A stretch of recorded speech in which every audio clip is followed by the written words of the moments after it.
Buenas noches, bienvenidos a Factor Energético Semanal, un espacio de análisis de hechos del sector de energía, la economía y la sustentabilidad. Aquí con su servidor Pedro Mentado. Está con nosotros Pablo López Arabia, profesor investigador del Tecnológico de Monterrey, Campus Santa Fe. ¿Cómo estás, mi estimado Pablo? Pues muy bien, Pedro, como siempre un placer estar con ustedes. Un saludo al auditorio. Pues bien, mi estimado Pablo, hoy cierra abril, es quincena y es viernes. Pues me gustaría que me platicaras un poco, hacer un balance de los mercados, cómo le fue en el cuatrimestre o en el mes. De alguna manera, creo que han sido jornadas positivas. Esperemos tu comentario, mi estimado Pablo. Pues sí, fíjate que es interesante hacer una valoración en lo que llevamos de estos primeros 4 meses. Y creo que lo que te había dicho, ver los mercados siempre en el corto plazo, el sube y baja, a veces no te dice mucho. Es preferible ver una tendencia y empezar a ver qué le está pasando a los mercados. Entonces yo te diría que pues no sorprende que los mercados sigan muy positivos si vemos qué le ha pasado a los mercados accionarios en lo que va de estos 4 meses.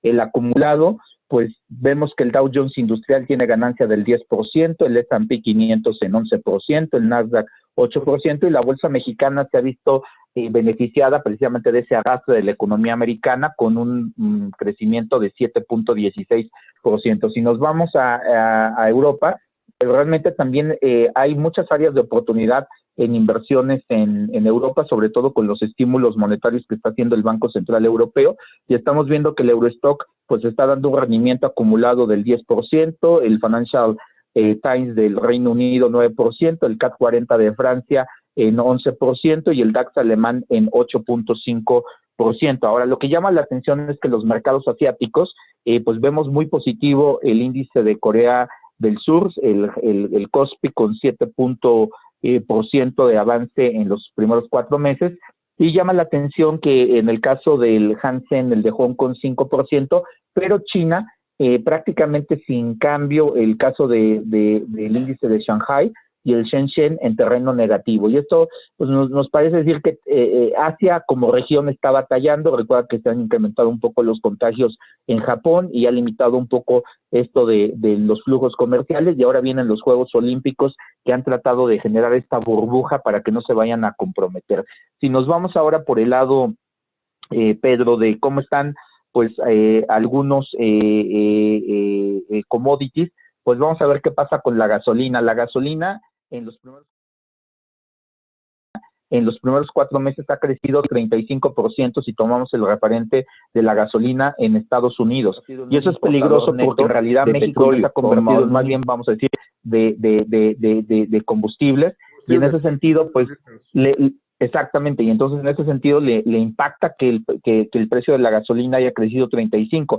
¿Cuánto creció el precio del petróleo? 30%. Entonces, pues el ritmo de crecimiento de la gasolina ha sido más acelerado que el del petróleo. Y también llama la atención que si vemos el gas natural, el acumulado de estos 4 meses, también el referente en Estados Unidos, pues empezamos el año con 2.53 el millón de BTU y ahorita estamos cerrando en 2.91, lo cual implica un crecimiento del 15%, y me parece que si ahora cerramos con la parte cambiaria, Pedro, pues el dólar se ha fortalecido en el año y el peso mexicano se ha depreciado 1.7 en el acumulado.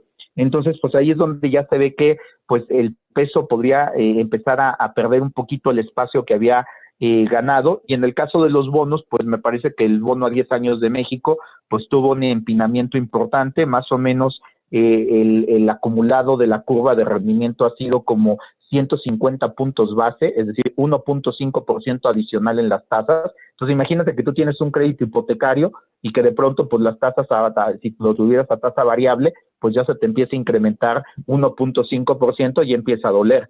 Y en el caso de Estados Unidos, el empinamiento ha sido como de 70 puntos base, un poquito menor, y eso es lo que tiene preocupado a los mercados, en resumen, Pedro, sobre las presiones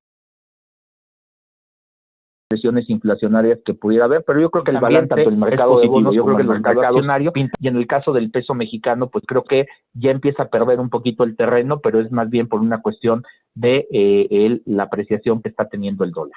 Sí, pues sí, creo que las tasas de interés ahí es el foco rojo. Es una de las alertas que incluso anunció por ahí el Fondo Monetario Internacional en su reunión pasada. Poner el foco en las tasas de interés, creo que será una de las variables que podrían provocar problemas en las economías, principalmente incluso en las economías de América Latina. También citaste el tema de que México se está convirtiendo en un importador neto de, de combustibles petrolíferos de Estados Unidos, y en realidad en esta semana se dio a conocer el dato de la balanza comercial, donde se tiene un déficit amplio, y de alguna manera la balanza comercial de petróleo, pues tiene por ahí un déficit de 5,000 millones de dólares, ¿no? Es un... Sí, fíjate que lo que es interesante cuando analizamos lo que le pasó a la parte comercial es que crecieron las exportaciones, eso es positivo, fundamentalmente la parte agropecuaria que sigue estando muy bien, pero la parte del componente, pues la parte de automóviles no creció tanto por el problema de escasez de chips, pero pues en realidad en el conjunto pues sigue estando positivo. La parte que es negativa es que pues la balanza comercial sigue estando deficitaria en la parte petrolífera, y pues eso no es muy buena noticia, a pesar de que se incrementaron las exportaciones petroleras, pero esto es obvio porque precisamente pues casi hemos estado aprovechando esa ventanita de pues los precios altos para mandar pues esos excedentes de producción que tenemos. Sí, sí, el dato es 6,758 millones de dólares, el dato preciso, el déficit de la balanza petrolera. Sin duda es un gran boquete, y bueno, pues ahí está el tema, ¿no? Y bueno, ahora en temas siguiendo con los temas de la economía, en esta semana también se dio a conocer el dato oportuno del Producto Interno Bruto, que reporta un crecimiento de 0,4% en el primer trimestre. Eh, pues, ¿qué comentarías al respecto? Pues yo te diría que ahí no me gusta verlo con el incremento trimestral, sino prefiero verlo con el incremento a tasa anual. Cuando lo vemos a tasa anual, creo que nos permite realmente pues evitar esos problemas de estacionalidad y que sea comparable. Y si vemos el dato oportuno que reportó el INEGI, es de una caída del 2,9%, y creo que tampoco sorprende, la esperábamos porque recuerda que todavía a principios de años, cuando hemos más batallado todavía de que muchos sectores no prioritarios estaban cerrados, la economía ha ido abriendo poco a poquito a medida que se va desescalando esta cuestión de la pandemia, y me parece que no sorprenden los datos. Ahora, se espera que esto se vaya revirtiendo poco a poco, y que lo que llama la atención, pues que tampoco es sorpresa, pero que es interesante resaltarlo, es que el sector agropecuario, los agronegocios siguen muy pujantes, es decir, el sector primario es el que sigue teniendo persistente, y en el caso del sector terciario, que fue donde tuvo la mayor caída con menos 3,6, pues es normal porque recuerda que con la pandemia el sector que más se ha visto afectado es la parte de los servicios, y a medida que se vaya haciendo esta desescalada y que vayamos teniendo un semáforo más en terreno verde, pues seguramente pues esta parte se va a ir recuperando, y sobre todo recordar que el crecimiento de Estados Unidos nos va a impulsar sobre todo a la mitad del segundo semestre, es decir, a mitad de años donde vamos a ver ese sector de arrastre, y llama la atención que la economía norteamericana también en su indicador oportuno que publicaron, la economía norteamericana tasa anualizada 6,4% en el primer trimestre, lo cual refiere que la economía norteamericana va como locomotora, y eso es una muy buena noticia porque nos va a arrastrar, y creo que eso pues al menos es positivo, y con los paquetes de estímulo que anunció el señor Biden en su informe de los primeros 100 días, pues vienen reformas muy importantes, más dinero, más liquidez, programas de infraestructura, programas de apoyo a los estudiantes, a la población, en programas de educación. Yo creo que sigue la llave abierta de la liquidez en Estados Unidos, positivo, y yo creo que también hay que tener una alerta de que eso va a provocar mayor inflación, y que pues también eso va a provocar que el bono de Estados Unidos se nos empiece a empinar un poquito más, y una depreciación del peso. Yo creo que es donde vamos a empezar a ver ya sufriendo un poquito el peso mexicano. Así es. Pues muy bien, mi estimado, y bueno, en esta semana de alguna manera el tema de los reportes de las empresas, de las dos empresas referentes en este caso del sector energético, bueno, Pemex reporta pérdidas por 37,350 millones de pesos. CFE, de alguna manera, dentro de su reporte, aclara que tuvo ahí un sobrecosto de 68,333 millones de pesos por ese tema de febrero, ese frente frío que puso como loco Texas y la parte de norte del país. Y bueno, pues eso repercutió también en su deuda, que aumentó el 20% y con un monto de 72,800 millones de pesos. Pero en general, las empresas, por la tasa de comparación del primer trimestre del año pasado, que de alguna manera la crisis y bueno, pues los resultados son variados, pero bueno, creo que en general van en un tema de recuperación, mi estimado Pablo. Y fíjate que eso es lo interesante, porque lo que tendría que haber pasado es que por la base de comparación las utilidades tendrían que haber crecido. Entonces, que si a pesar de la base de comparación tenemos que las empresas no están logrando demostrar un buen desempeño, en el caso de las empresas productivas del Estado, es que refieren que tienen problemas. En el caso de Pemex, pues es la plataforma de producción, sigue estando muy baja y eso no se recupera. Al contrario, me parece que pues lo que más pinta es que con este problema que tenemos del acceso de los particulares a la producción y todo este litigio que hay con la ley de hidrocarburos, pues a mí me parece que en realidad no se ve la manera de que se pueda compensar ese punto. Lo que nos ha ayudado es que el precio ha aumentado, como bien te lo dije, pues hemos tenido un incremento del precio en su referente de la mezcla mexicana del 30%, entonces eso le ha dado un espacio para que los ingresos no se caigan de manera tan importante. Ahora, en el caso de CFE, pues recordarás que la variación que yo ahorita del gas natural fue sobre el contrato de futuro. El contrato de futuro creció 15%, pero el problema que le pasó a Pemex es que el precio spot fue el que se le fue casi hasta 100 o hasta 150 el millón de BTU.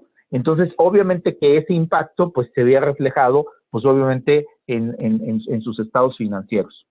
Sí, sí, sin duda una semana de mucha información, de muchas señales que de alguna manera lo que alertan es que es hora de que el gobierno y los empresarios se sienten a hacer acuerdos y ahora sí que trazar una ruta hacia dónde puede jalar este país.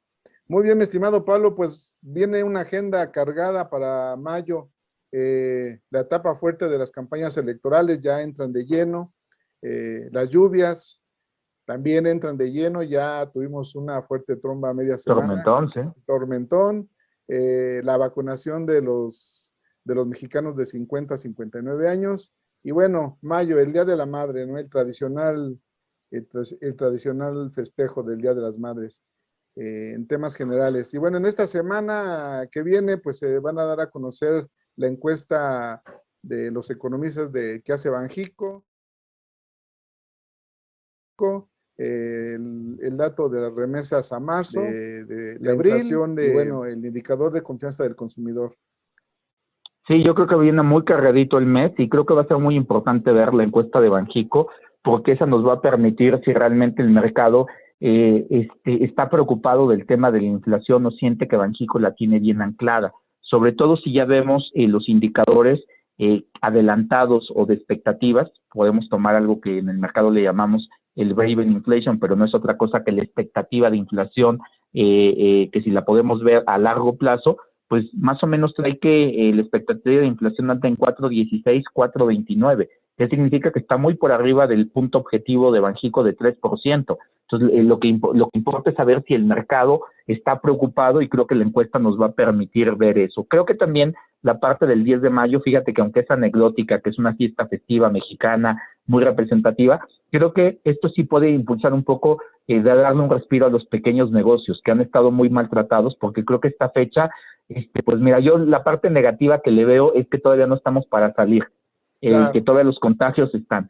Pero vamos a decir que si lo hacemos con cuidado, puede ser algo que le dé un respiro a las pequeñas y medianas empresas que están muy dolidas, y yo creo que sí es importante que ese día. Y yo te diría que para seguir con la parte nada más final de la parte de lo que tenemos que tener en materia de energéticos, recuerda que en las vacaciones, cuando ya se viene toda esta parte de las vacaciones de verano, esta parte de mayo, junio, julio, es cuando el precio de la gasolina en Estados Unidos se empieza a repuntar.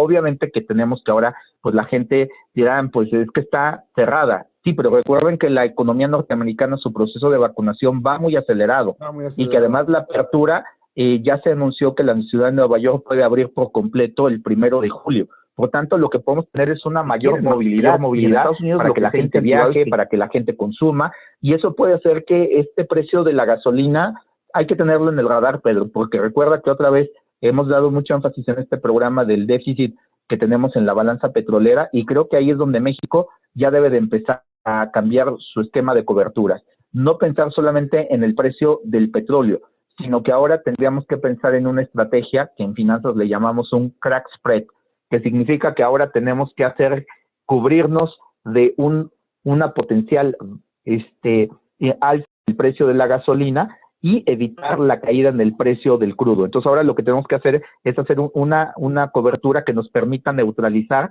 que las ganancias del petróleo logren compensar las de la gasolina, y eso es lo que llamamos un crack spread. Ahora hay que tomar una cobertura sintética que nos permita cubrirnos en ambos lados, porque si no, la economía mexicana sí quedaría muy expuesta. Y yo te diría que para cerrar con algo más anecdótico y divertido, como lo que pusiste hace ratito de que pues ya es viernes y que hay que estar alegres. Bueno, si estuviéramos en una situación normal, seguramente mucha gente estaría haciendo maletas para irse este fin de semana, pero todavía hay que decirle a nuestro público que hay que mantener las reservas del caso. Pero yo te diría que una cosa que sí es interesante es que vienen las peleas del Canelo, y déjame decirte que desde el punto de vista económico es fascinante. El Canelo ha hecho de sus peleas todo un evento económico, y el espectáculo de llenar estadios, te estoy diciendo, Pedro, yo no lo había visto desde Julio César Chávez, que llenó el Estadio Azteca.